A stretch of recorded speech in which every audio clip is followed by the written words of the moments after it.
क्या आप जानते हैं संविधान के किस भाग को मैग्ना कार्टा कहा जाता है? संविधान में अनुच्छेद होते हैं और कानून में धाराएं। ऐसा क्यों? क्या आपको पता है we the people of India शब्द कहां से लिए गए? हम भारत के लोग। रामचरितमानस में 7 कांड हैं, यानी 7 अध्याय हैं। भारतीय संविधान में कुल कितने अध्याय हैं? अच्छा बताइए, संविधान का कौन सा भाग हमें भारतीय नागरिक बनाता है? आइए सिविटास के साथ इन सभी सवालों के जवाब तलाशते हैं।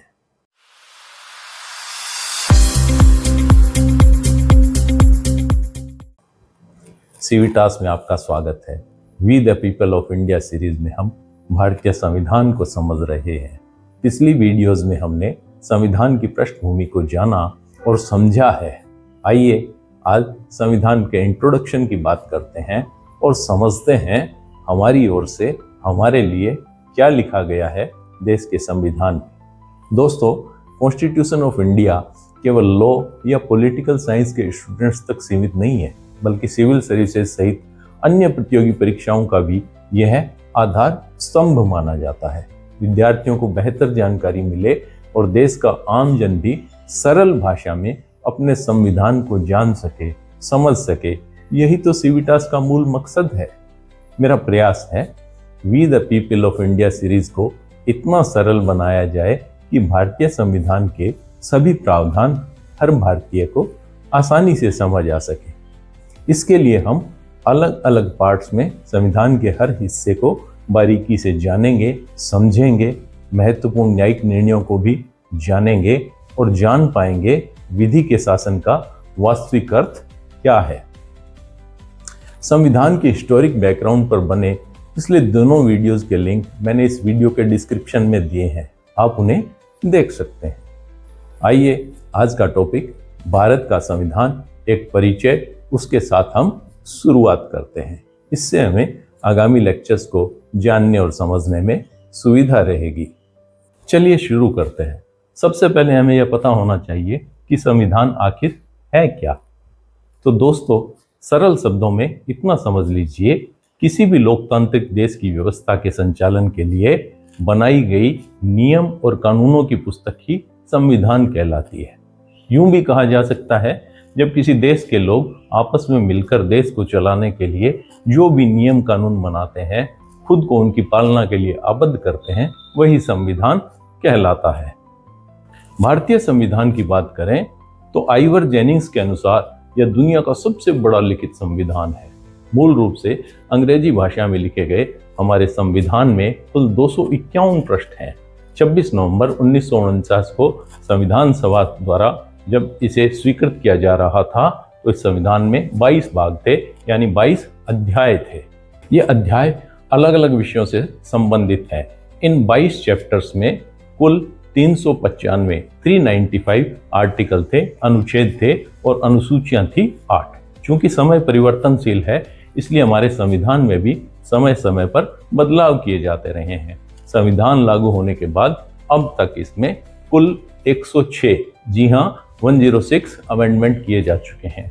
इन अमेंडमेंट्स, संशोधनों के बाद अनुच्छेदों की संख्या बढ़कर 448 हो चुकी है और चैप्टर्स भी बढ़कर 22 से हो गए हैं 25। अनुसूचियों की बात करें तो वर्तमान में संविधान में 12 अनुसूचियां हैं।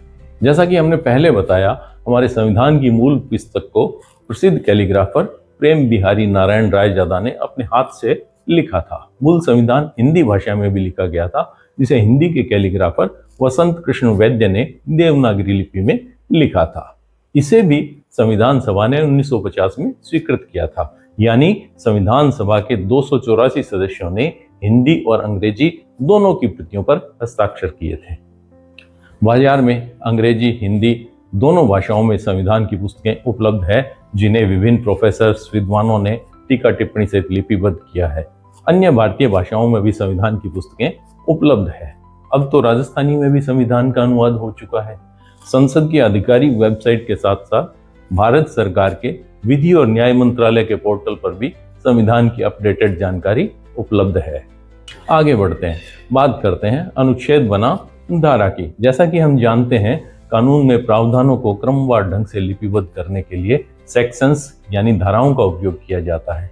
इन धाराओं में कानून के प्रावधान और प्रक्रिया लिखी रहती है। मसलन भारतीय दंड संहिता की धारा 302, धारा 376, धारा 420 आदि। वस्तुतः ये धाराएं और सेक्शंस उस संबंधित कानून के प्रावधानों का क्रम बताते हैं। क्योंकि संविधान भी नियम कानून की एक पुस्तक है, लेकिन उसमें सेक्शंस अथवा धारा से इतर अनुच्छेद यानी गद्यांश, जिसे अंग्रेजी में आर्टिकल कहते हैं, का प्रयोग किया गया है। ऐसा क्यों? बड़ा सवाल है। ऐसा इसलिए किया गया है, संविधान के अनुच्छेद में व्यक्त प्रावधान आधारभूत कानूनी ढांचे और सिद्धांतों को स्थापित करते हैं। यूं कहिए, हमने खुद अपने लिए कुछ नियम कानून बिना किसी बाहरी सत्ता के दबाव के उनकी पालना के लिए खुद को आबद्ध भी किया है, जबकि अन्य कानूनों में ऐसी स्थिति नहीं होती। अन्य कानून हमेशा संसद के द्वारा संविधान द्वारा निर्धारित प्रक्रिया के अनुरूप बनाए जाते हैं। उनकी पालना करवाना भी सरकार का विधिक दायित्व होता है। इसलिए उन्हें कानूनी भाषा में सेक्शंस अथवा धाराओं में लिपिबद्ध किया जाता है। अब कुछ बात संविधान के स्रोत यानी सोर्सेज की कर लेते हैं। कुछ आलोचकों का मानना है भारतीय संविधान उधार का संविधान है। यह तथ्य भ्रांतिपूर्ण है, अधूरा है। बुजुर्गों की सलाह है, अच्छे विचार कहीं से भी मिले उन्हें ग्रहण करना चाहिए। भारतीय संविधान निर्माताओं ने भी इसी विचार पर चलते हुए दुनिया भर के 60 से अधिक देशों के संविधानों का अध्ययन किया। उन संविधानों में जो प्रावधान भारत की बेहतरी के लिए आवश्यक समझे गए, उन्हें मूल रूप से या वांछित परिवर्तनों के साथ हमारे संविधान में शामिल किया। यदि ऐसा करने को उधारी की संज्ञा दी जाए, संविधान को मौलिक न बताया जाए, तो यह संकीर्णता का भाव है और कुछ भी नहीं। खैर, भारत शासन अधिनियम 1935, जिसकी चर्चा हमने पिछले वीडियोज में की थी, का लगभग 2/3 भाग भारतीय संविधान में शामिल किया गया है। यह हमारे संविधान का आधार स्रोत है, सोर्स है। इस अधिनियम में हमने संघीय ढांचा, न्यायपालिका, लोक सेवा आयोग, राज्यपाल का कार्यकाल, आपातकाल से संबंधित उपबंध लिए हैं।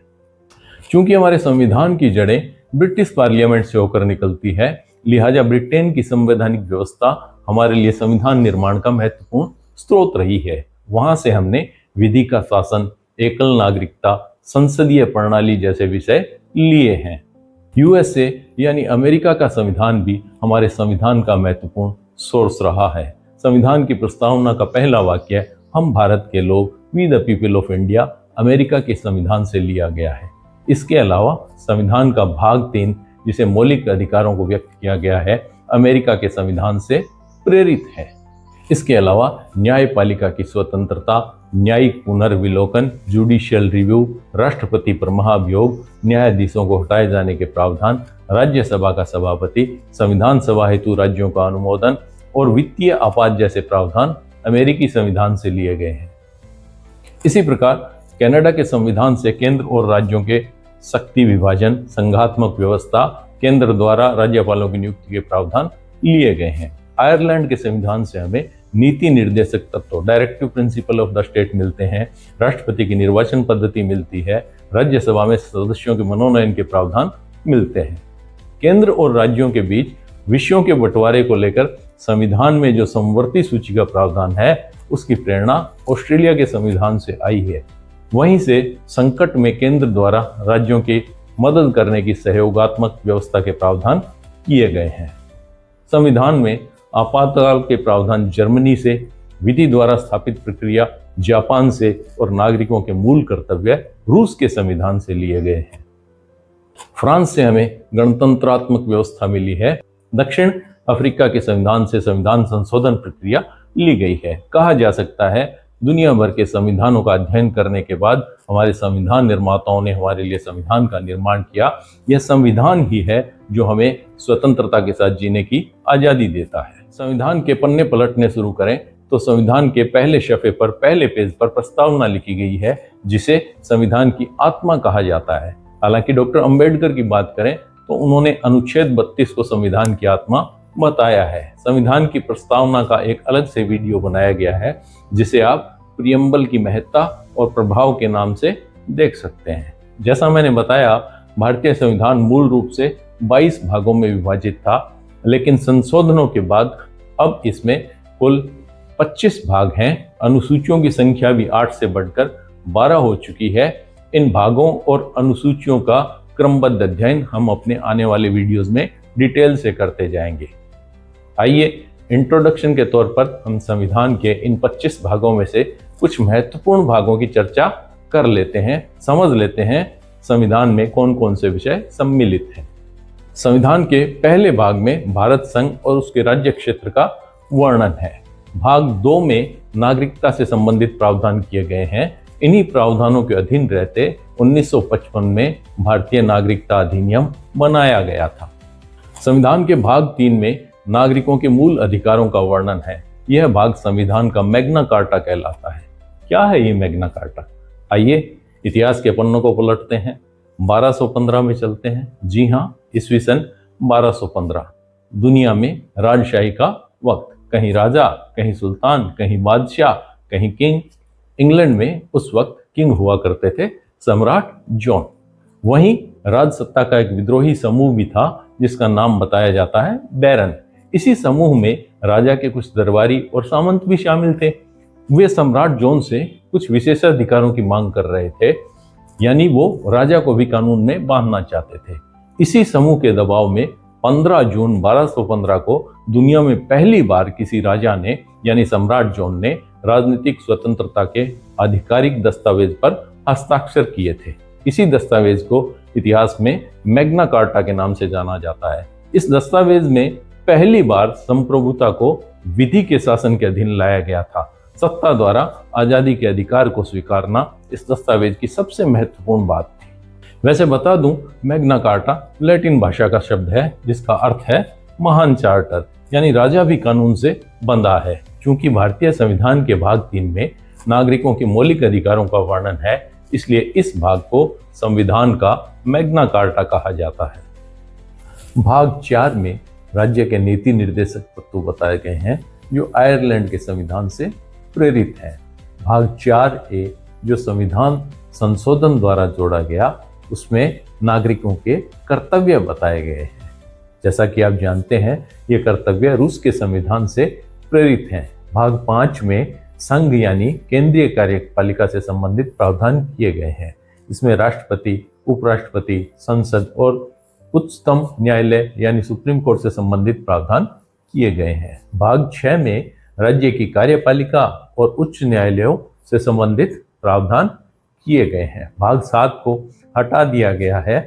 भाग 8 में केंद्र शासित यानी यूनियन टेरिटरीज से संबंधित विषय रखे गए हैं। भाग 14 में संघ और राज्यों के अधीन आने वाली सेवाओं से संबंधित प्रावधान है, जिसमें यूपीएससी और आरपीएससी जैसे संस्थाएं शामिल है। भाग 15 में निर्वाचन आयोग से संबंधित प्रावधान किए गए हैं। भाग 17 राजभाषा से संबंधित है। भाग 18 में आपातकाल यानी इमरजेंसी के लिए प्रावधान किए गए हैं। भाग 20 में संविधान संशोधन की प्रक्रिया बताई गई है। अनुसूचियों की बात करें तो संविधान के अंत में टेबुलर फॉर्मेट में 12 शेड्यूल दिए गए हैं। ये संविधान में वर्णित प्रावधानों से ही संबंधित है।